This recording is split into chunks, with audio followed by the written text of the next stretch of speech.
A Bíblia diz no livro de Marcos, no capítulo 3, nos versículos de 1 a 35. De novo, Jesus entrou na sinagoga e estava ali um homem que tinha uma das mãos ressequida. E estava observando Jesus para ver se curaria aquele homem no sábado, a fim de o acusarem. Então, no capítulo de ontem, nós vimos que Jesus é Senhor do sábado, que o sábado foi feito por causa do homem e não o homem por causa do sábado. Então, o que acontece? Eles estavam sempre perturbando Jesus por causa do sábado. E Jesus entrou na sinagoga e aparece um homem, né? Estava ali um homem que tinha uma das mãos ressequida. A gente não sabe muito bem o que quer dizer isso, né? O que é uma mão ressequida, mas a gente pode imaginar uma mão, uma pessoa que não podia usar a sua mão, que tinha uma limitação, uma deficiência em uma de suas mãos. E aí tu pensa, mão, para que servem as mãos? As mãos nos permitem pegar. Tudo que a gente faz, a gente usa as mãos. Então, a gente imagina o grau de sofrimento, de limitação que esta pessoa, que este homem tinha.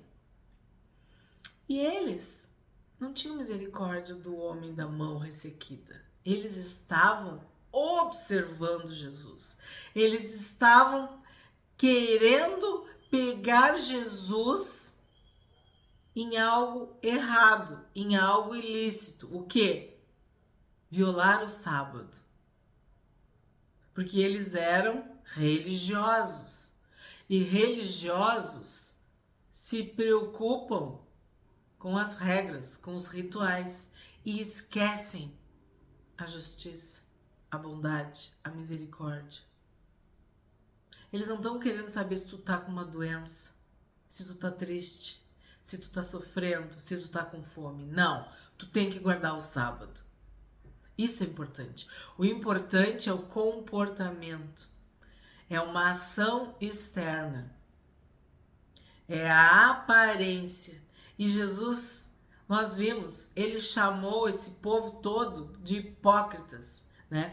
Os fariseus, eles eram hipócritas, porque eles se preocupavam com as regras.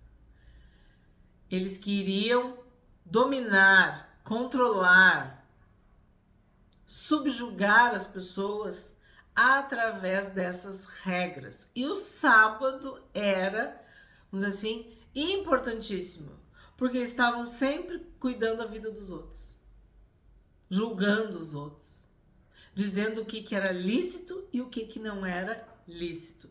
E baseado neste comportamento, e por causa disso, eles estavam observando Jesus. Como eu digo, querendo pegar, né, Jesus num erro, numa falha, numa falta. Vamos ver o que vai acontecer então. 3. Jesus disse ao homem da mão ressequida: venha aqui para o meio. Tipo assim, ó, vocês estão observando, pois agora ele vai ficar em evidência, todo mundo vai ver. Então lhes perguntou: é lícito nos sábados fazer o bem ou fazer o mal? Salvar uma vida ou deixar morrer? Olha a pergunta que o Senhor Jesus fez. Então tu já sabe, a questão não é o sábado. Tu vai fazer bem ou tu vai fazer mal no sábado? Ah tá, no sábado eu vou fazer bem. No sábado eu vou fazer visita. No sábado eu vou falar com uma voz piedosa. No sábado eu não vou comer e beber nada errado, proibido. No sábado eu vou me vestir de uma forma santa, decente. eu vou ficar com a cabeça assim. Tu entendeu? Comportamentos, atitudes externas. Aí, nos outros dias, eu vou comer o que eu quiser, eu vou beber o que eu quiser, eu vou falar o que eu quiser, eu vou me vestir do jeito que eu quiser, eu vou gritar. Tu entendeu? Então, é lícito no sábado fazer o bem ou fazer o mal. Tu vive de sábado em sábado? O teu evangelho é de sábado em sábado? A tua fé é de sábado em sábado? Quer dizer, a tua fé começa quando o sol se põe?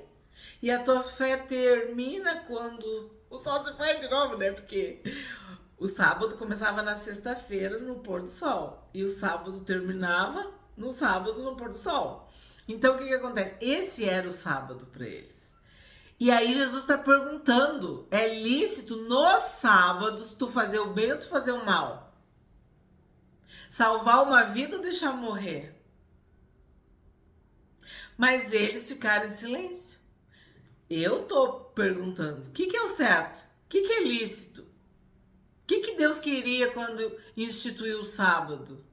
Que tu fizesse o bem ou que tu fizesse o mal? Que tu salvasse vidas ou que tu deixasse morrer? Porque deixar morrer também não é só literal. É ofender, é magoar, é ferir, é desprezar, é julgar, é fazer uma separação entre os que guardam e os que não guardam. Entende? Isso mata, isso fere, isso machuca, isso dói. Entendeu? Então, eles ficaram em silêncio. Eles não falaram nada. Então, Jesus olhando em volta, aí vem, indignado e entristecido com a dureza do coração daquelas pessoas. Nós somos filhos de Deus. Nós somos filhas de Deus. Tu é discípulo de Deus. Tu é discípula de Deus, tu segue a Jesus, tu é cristã, tu é cristão, tu também tem que ficar indignado e entristecido com essas pessoas que são hipócritas e que elas estão enganando a muitos, pregando o que Jesus não pregou. Colocando remendo, a gente viu, remendo novo em roupa velha, colocando vinho novo em odre velho, sabe? Cabeça de mentira e corpo de verdade, cabeça de verdade e corpo de mentira, não importa, é mentira, porque Jesus é o caminho, a verdade e a vida. Então nós seguimos a Jesus, nós seguimos a verdade, nós seguimos a vida. Ele é o caminho, nós andamos neste caminho. E Jesus, ele olhou em volta. O que quer dizer isso? Todos que estavam na sinagoga, ele olhou. Todos aqueles ali. Todos aqueles hipócritas que se agarram ao sábado como se o sábado fosse um senhor, fosse um Deus, fosse um ídolo, fosse a coisa mais importante, e como se a pessoa, né, que guarda o sábado fosse melhor do que todas as outras. Então Jesus ficou indignado e entristecido. Com o quê? Com a dureza do coração. Porque é isso que a religião faz. Porque se a religião nos salvasse, se a religiosidade nos salvasse, para que Jesus vir e morrer na cruz? Me fala, para quê? Para que derramar o seu sangue? Para que ser humilhado, desprezado, zombado, traído, envergonhado? Para quê? Se bastava guardar o sábado. Então Jesus ficou indignado e entristecido. E é assim que nós, como cristãos e cristãs, devemos ficar. Indignados e entristecidos. Por quê? Porque tem gente no nosso meio que não é de verdade. Misturados no meio. que dizem que são cristãos, que seguem a Cristo, mas estão colocando remendo novo em roupa velha. Estão colocando vinho novo em odres velhos. Estão ajudando na salvação. Jesus se indignou e Jesus se entristeceu. Por quê? Porque a dureza do coração. Quando tu olha para uma regra, para uma lei, e tu esquece o ser humano, é porque o teu coração é duro. Duro. Tu quer justiça. Tu é implacável. Tu não tem misericórdia. Tu não tem amor. Tu não tem bondade. Tu não quer fazer o bem. Tu não quer salvar vidas. Então é um coração duro. Ninguém estava preocupado com este homem, com tudo que aquela mão ressequida prejudicava a vida dele. O quanto esse homem já deve ter sofrido por causa dessa mão ressequida. Não. Tem uma outra passagem que diz: vocês podem vir qualquer dia, menos no sábado. Tu imagina que foi isso que Deus pensou quando falou: lembra-te do sábado para santificar? E sim, os evangelhos são cheios, recheados de passagens que deixam bem claro: o Filho do Homem é Senhor do sábado. Tu tem que fazer o bem e não o mal. Tu tem que salvar vidas e não deixar morrer. Então, por isso, Jesus ficou indignado e entristecido com a dureza do coração daquelas pessoas. Elas não tinham misericórdia, elas não tinham amor, elas não tinham, uma palavra muito moderna, empatia. Elas não se colocavam no lugar daquele homem. Porque é isso que tu tem que fazer, se colocar no lugar do próximo, ajudar o próximo. Chorar com quem tá chorando, se alegrar com quem tá alegre. Ah, mas se for no sábado, não. Eu sei o que eu tô falando, gente. Eu sei o que eu tô falando.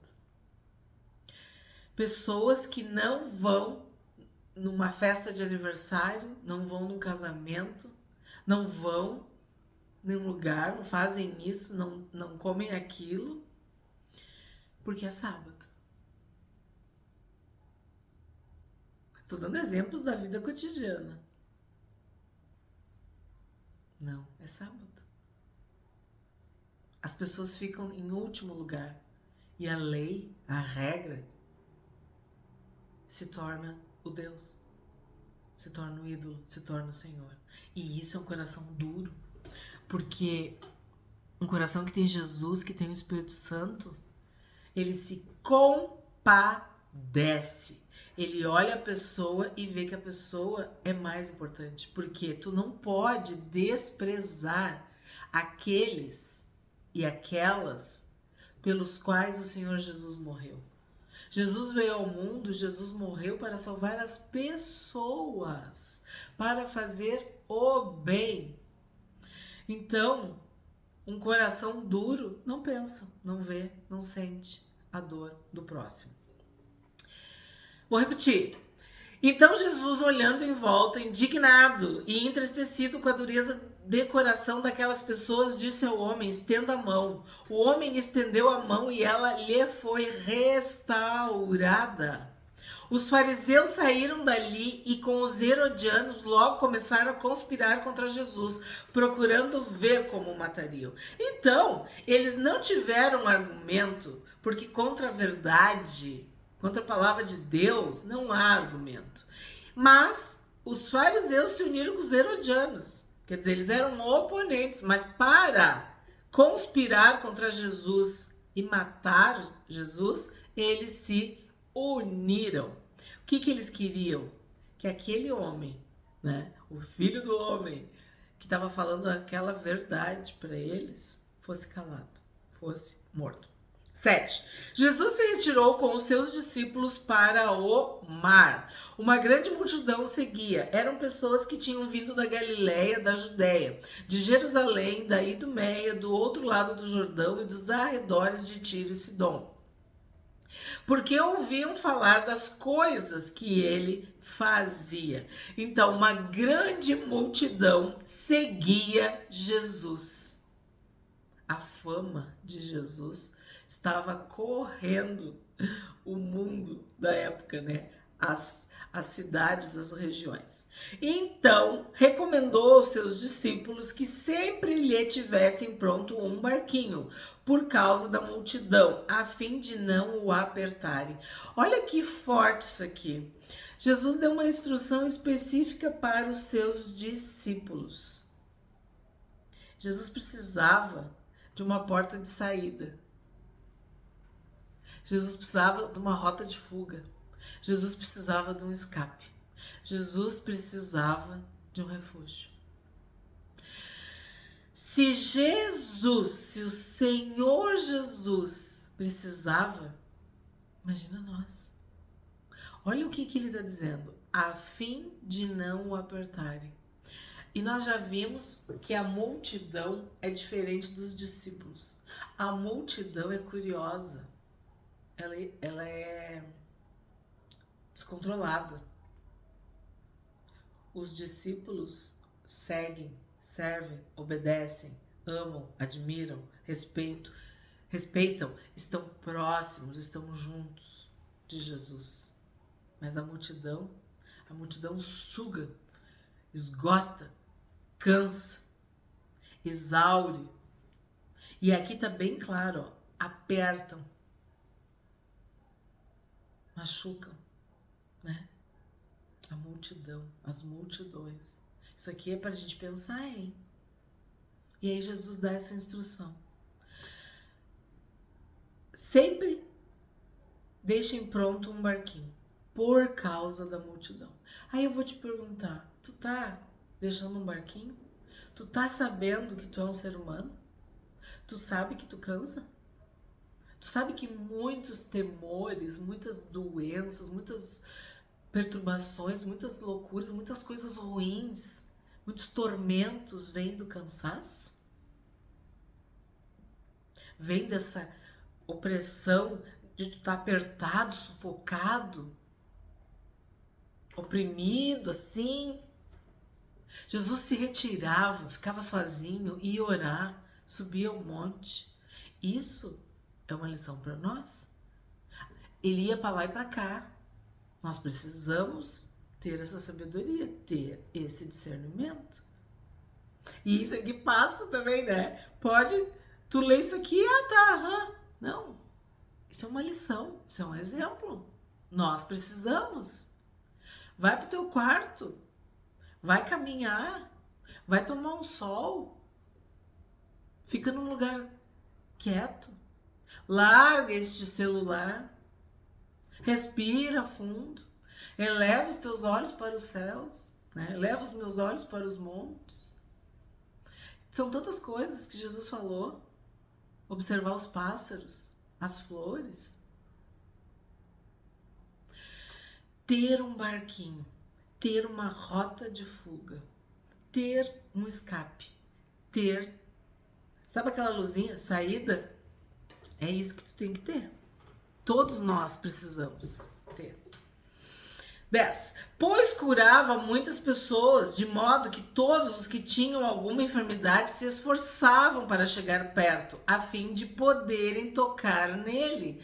Então tu imagina, eles queriam tocar nele, literalmente. E nós vimos, os mais, vamos dizer assim, humildes tocavam na roupa dele, na borda das roupas, nas franjas. Mas outros mais, né, como muitas pessoas são, tocavam nele. E a diferença entre um toque, um carinho, algo sutil, algo respeitoso e uma violência é muito tênue. Algo que te machuca. se esforçavam para chegar perto a fim de poderem tocar nele. Espiritualmente a gente entende, né? A cura, a salvação, tocar em Jesus. Mas aqui eu não estou falando disso. Eu estou falando de que Jesus era humano. E esse toque da multidão deixava sequelas em Jesus. Cansava. Também os espíritos imundos, quando o viam, prostravam-se diante dele e gritavam: você é o Filho de Deus. Mas Jesus lhes advertia severamente que não o expusessem à publicidade. Então isso aqui a gente já viu, que ele repreendia, advertia os espíritos imundos. Não queria que as coisas fossem antecipadas, que nada acontecesse antes da hora. 13. Depois Jesus subiu ao monte e chamou os que ele quis e vieram para junto dele. Então, as multidões queriam tocar, apertar Jesus, mas ele chamou para perto dele, para junto dele, quem ele quis. Olha a diferença das multidões para os discípulos. Vou repetir. Depois Jesus subiu ao monte e chamou os que ele quis e vieram para junto dele. Sempre um monte é uma representação de um lugar alto, seguro e da presença de Deus. Então designou 12, aos quais chamou de apóstolos, para estarem com ele e para os enviar a pregar e a exercer a autoridade de expulsar demônios. Então, 12 apóstolos. O que eles tinham que fazer? Estar com Jesus. O que nós temos que fazer? Estar com Jesus, estar junto dele, ouvir o chamado dele. Então, Jesus subiu o monte, chamou os que ele quis, e eles ficaram juntos dele, junto com ele, né? Perto dele. E eles receberam uma missão. Primeira coisa, estar com ele. Eles tinham que pregar e exercer autoridade, expulsar demônios. Eis os 12 que designou. Simão é quem acrescentou o nome de Pedro, Tiago, filho de Zebedeu, e João, irmão de Tiago, aos quais deu o nome de Boanerges, que quer dizer filhos do trovão. André, Filipe, Bartolomeu, Mateus e Tomé. Tiago, filho de Alfeu, Tadeu, Simão o Zelote, Judas Iscariotes, que foi quem o traiu. Então aqui para nós fica algo muito forte. Tu é discípulo? Tu é apóstolo? Tu é seguidor? Tu tem que estar junto com Jesus. E tu tem que exercer autoridade. Tu tem que pregar. Tu tem que ser enviado. Fazer o bem. Obedecer. 20. Então Jesus foi para casa e outra vez se ajuntou uma multidão, de tal modo que nem podiam comer. E quando os parentes de Jesus ouviram isto, saíram para prendê-lo, porque diziam, está fora de si. Então o que acontece? Os parentes... O profeta não tem honra a não ser na sua casa, né? O profeta não tem honra a não ser na sua cidade, entre os seus. Veio para os seus, mas os seus não o receberam. Então aqui tem um exemplo. Os parentes de Jesus queriam prender Jesus. Os escribas que tinham vindo de Jerusalém diziam, ele está possuído de Beelzebul. Ele expulsa os demônios pelo poder do maioral dos demônios. Então, convocando-os, Jesus lhes disse por meio de parábolas: como pode Satanás expulsar Satanás? Se um reino estiver dividido contra si mesmo, tal reino não pode subsistir. Se uma casa estiver dividida contra si mesma, tal casa não poderá subsistir. Se Satanás se levantou contra si mesmo e está dividido, não pode subsistir. É o seu fim. Então, não existe casa, reino dividido que fique de pé. O nome já está dizendo dividido, né? Não está inteiro, não está completo, não tá íntegro, não tá coeso. Ninguém pode entrar na casa do valente para roubar-lhe os bens sem primeiro amarrá-lo, e só então saqueará a casa dele. Nós vemos em Mateus, então, amarrar o valente, repreender, expulsar, mandar embora. Isso é a obra de libertação. Então Jesus aqui compara entrar na casa do valente para roubar-lhe os bens. Em verdade, lhes digo que tudo será perdoado aos filhos dos homens, os pecados e as blasfêmias que proferirem. Mas aquele que blasfemar contra o Espírito Santo nunca terá perdão. É aquela hora que eu falo para vocês, ó. Sublinhar. Nunca terá perdão, visto que é réu de pecado eterno. Jesus disse isto porque diziam, está possuído de um espírito imundo. Como eu sempre falo para vocês, a Bíblia se explica. A cada leitura, a cada capítulo, a cada livro, a gente vai tendo um entendimento maior. Então aqui está sendo bem claro. Nós já tínhamos visto em Mateus, né, sobre isso. A blasfêmia contra o Espírito Santo. O que é blasfemar contra o Espírito Santo? É exatamente isso. Atribuir a Satanás uma obra de Deus. É tu dizer o que eles estão dizendo, ó, que tá expulsando os demônios pelo maioral dos demônios. Então tu tá atribuindo algo que Deus está fazendo, uma obra divina, a Satanás. Isso é pecar contra o Espírito Santo. Isso é uma blasfêmia contra o Espírito Santo. 31. Nisto chegaram a mãe e os irmãos de Jesus, e tendo ficado do lado de fora, mandaram chamá-lo. Presta atenção que no 21 era os parentes de Jesus. Aí parente pode ser primo, tio, sobrinho. Parente pode ser muitos outros. Agora tá falando a mãe e os irmãos de Jesus, tá? A mãe e os irmãos de Jesus. Muita gente estava sentada ao redor de Jesus e alguns lhe disseram: olhe, a sua mãe, os seus irmãos e as suas irmãs estão lá fora procurando o Senhor. Então Jesus perguntou: quem é a minha mãe? E quem são os meus irmãos? E olhando em volta, ó, a gente já viu que ele olhou em volta lá na sinagoga, agora aqui de novo. E olhando em volta para os que estavam sentados ao seu redor, disse: eis minha mãe e meus irmãos. Portanto, aquele que fizer a vontade de Deus, esse é meu irmão, minha irmã e minha mãe. Nós sabemos que Jesus, do ponto de vista natural, humano, ele tinha a mãe, irmãos e irmãs.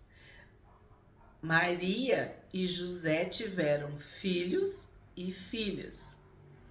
Mas Jesus está deixando bem claro, do ponto de vista espiritual, quem é a sua mãe, quem são os seus irmãos, quem são as suas irmãs.